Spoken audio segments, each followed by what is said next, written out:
ज्ञान सुनाने का हमारा उद्देश्य क्या है?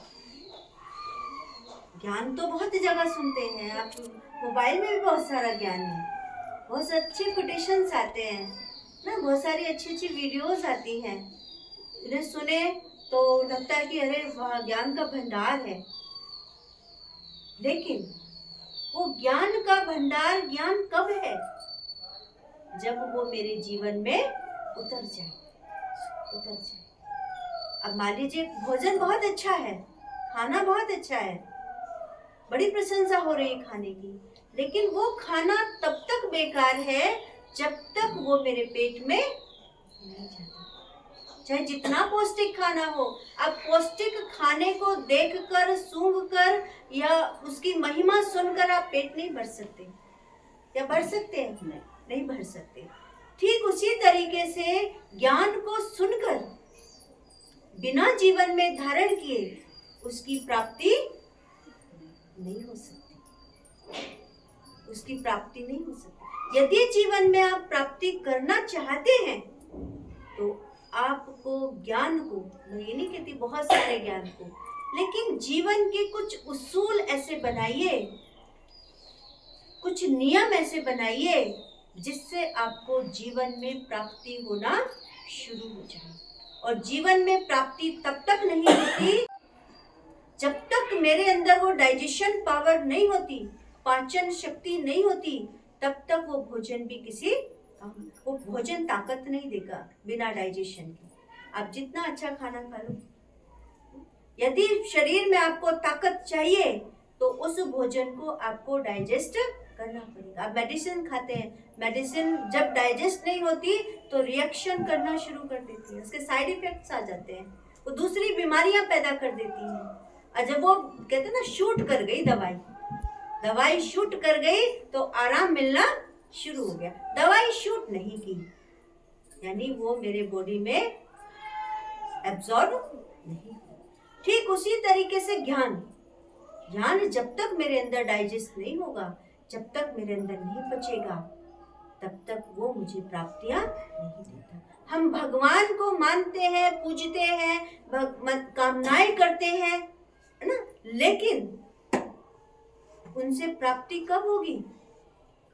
भगवान से आप जरूर कोई ना कोई कामना करते होंगे। स्टूडेंट अच्छी पढ़ाई की कामना करता है, अच्छे भविष्य की कामना करता है, बिजनेसमैन अच्छे बिजनेस की कामना करता है, एक गृहस्थी महिला अपने घर की सुख शांति की कामना करती है, अच्छे स्वास्थ्य की कामना करते हैं। कामना तो करते हैं, लेकिन वो कामनाएं मेरी कब तक पूरी नहीं होगी, कब पूरी होगी और कब पूरी नहीं होगी? आप जब तक आप अच्छे स्वास्थ्य के लिए किससे कनेक्ट होते हो? डॉक्टर से। धन प्राप्ति के लिए किससे कनेक्ट होते हो? अपने बिजनेस से, अपने व्यापार से, अपने जॉब से करते हैं ना। ऐसे ही यदि मुझे जीवन में प्राप्ति चाहिए तो मुझे किससे कनेक्ट होना पड़ेगा? सर्वशक्तिमान परमात्मा से। सर्वशक्तिमान परमात्मा से। कहते हैं ना कि जब तक मेरे अंदर वो प्राप्तियां, वो शक्ति नहीं आएगी, जब तक मेरे जीवन में परिवर्तन नहीं होगा। जैसे भी बहन बता रही थी ना, ब्रह्मा कुमारी जीवन का मतलब क्या होता है? ब्रह्मा कुमारी जीवन का मतलब ये नहीं होता कि आपने हमें देखा ये श्वेत वस्त्र धारणी, आप कहे नहीं भाई, कहीं हमें भी सफेद कपड़े ना पहनने पड़ते। अरे वो तो बाहर का नहीं खाती हैं, कहीं हमारा भी, अरे भाई हमें तो गृहस्थी में रहना है, परिवार में रहना है, समाज में रहना है, घर चलाना है, समाज व्यवहार निभाना है, और व्यवहार निभाने के लिए तो हमें तो एक दूसरे के यहाँ खाना पड़ता है, क्योंकि हम नहीं खाएंगे तो कोई हमारे यहाँ क्यों खाएगा? व्यवहार निभाते हैं ना। लेकिन आप ये नहीं सोचो कि ब्रह्मा कुमारी का मतलब ये सब होता है। ब्रह्मा कुमारी का मतलब होता है कि हम ब्रह्मा से कनेक्ट हो गए।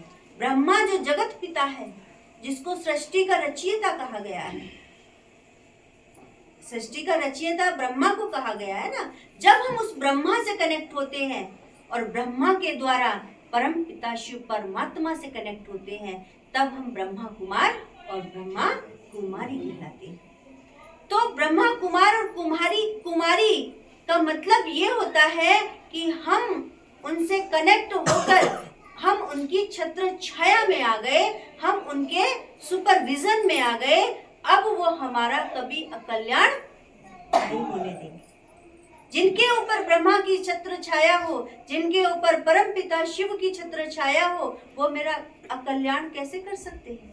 क्योंकि शिव को तो कल्याणकारी कहा गया है ना, शिव तो कल्याणकारी है, तो वो हमेशा मेरे बारे में कल्याण की स्थिति परिस्थिति घटनाएं मेरे साथ घटित नहीं होंगी। मैं बिल्कुल सेफ एक कांच के केबिन में आ जाऊंगी, एकदम ऐसी छत्र छाया के अंदर आ जाऊंगी कि मेरे पास तो धूप पड़ेगी तो धूप नहीं लगेगी, ठंडी पड़ेगी तो ठंडी नहीं लगेगी। ऐसे भगवान हमें इतना कमजोर नहीं बनाता है। आप भी अपने बच्चों को ऐसे कमजोर बनाओगे क्या?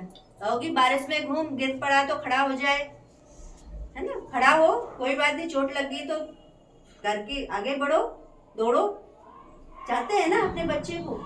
या कहते हैं बारिश पड़ी कि नहीं, धूप पड़ी कि नहीं, चाहते हैं ना कि मेरा बच्चा मजबूत बने। ऐसे परमात्मा भी स्थिति परिस्थिति घटनाएं, दुख सुख निराशाएं तमाम तरह, यही तो जीवन है, ये सब आएगा मेरे जीवन में। लेकिन इन सब के आने के बाद जैसे हम हताश और निराश और उदास हो जाते हैं, तब हम ऐसे, मुझे पता होगा ये चीज मेरे पास क्यों आई है और इसका सॉल्यूशन क्या है, इसको हम कैसे पार कर सकते हैं, इसका ज्ञान परमपिता शिव परमात्मा हमें दे देता है। और उस ज्ञान के माध्यम से हम अनेक परिस्थितियों को सहज ही पार कर लेते हैं। तो भगवान हमें वो हुनर सिखा देता है, लेकिन वो हुनर सीखने के लिए, वो शक्ति प्राप्त करने के लिए परमात्मा से कनेक्ट होना पड़ेगा। और परमात्मा से कनेक्ट होने के लिए जो परमात्मा ज्ञान सुना रहे हैं, उसे अपने जीवन में धारण करना पड़ेगा, तभी हमें सफलता मिलेगी। और हम बहनें, आप कहेंगे कि भगवान यदि शरीरों को नहीं देखता तो आपने सफेद कपड़े क्यों पहने? बात आती है ना, बात ये है कि ये हमारी, जैसे स्कूल में बच्चे पढ़ते ना, ड्रेस होती है ना। अब पहचान किसकी है? सेंट पॉल के बच्चे हैं, सेंट जोसेफ के बच्चे, ड्रेस से पहचान जाते हैं ना। तो आप कैसे पहचानेंगे? यदि हमने भी ऐसे पहना होता तो आप कैसे पहचानेंगे? कैसे पहचानेंगे?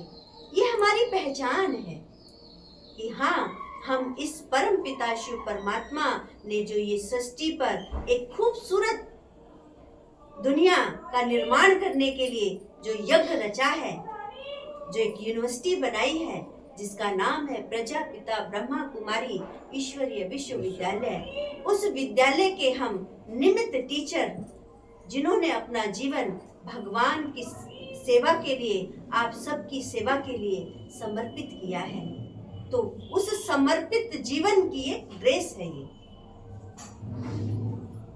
ऐसे नहीं कि भगवान हमें हम सफेद के बजाय पीले पहन लेंगे तो भगवान हमें पहचानेगा नहीं, या हमारा भगवान, बात वो नहीं है, बात है ड्रेस की।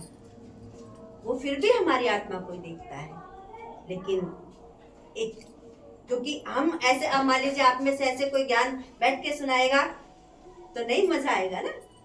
तो ये भगवान ने ड्रेस बनाई है, तो इस ड्रेस की वजह से हम ये सफेद कपड़े पहनते हैं। बाकी भगवान ड्रेस को नहीं देखता।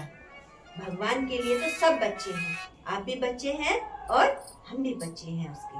बस हम परमात्मा के द्वारा ज्ञान जो परमात्मा ने हमें दिया है वो हम आप तक पहुंचाने का काम कर रहे हैं। ठीक है, तो आप देखो हरि भाई, मुझे तो पता ही नहीं था कि इतना बड़ा परिवार है हरि भाई का। मैंने तो आते ही यही कहा कि इतना बड़ा परिवार और हरि भाई अकेले आते हैं इतने बड़े परिवार में से। या बैठ करके सुनती हैं ये, भले सुनती हैं, लेकिन आज आपने इस घर में प्रोग्राम रखकर बाबा को अपने घर में बुलाया है ना, ये बहुत बड़ी बात है, बड़े भाग्य की बात है। आपके भाग्यशाली परिवार है ना, बहुत भाग्यशाली परिवार है। तो हमारी तो आप सबसे यही शुभकामनाएं हैं। आज हम आप लोगों से जुड़े हैं, तो ये जुड़ाव हमेशा बढ़ते रहना चाहिए, बढ़ते रहना चाहिए। हम आपके पास आए हैं, अब आप सबको हमारे पास आना है। देखना तो है ना बाबा का घर, अब आप सबको बाबा के घर से जुड़ जाना है, पक्का? आज यही प्रॉमिस करना कि आज के बाद हम बाबा के घर से हमेशा जुड़े रहेंगे। ओम शांति।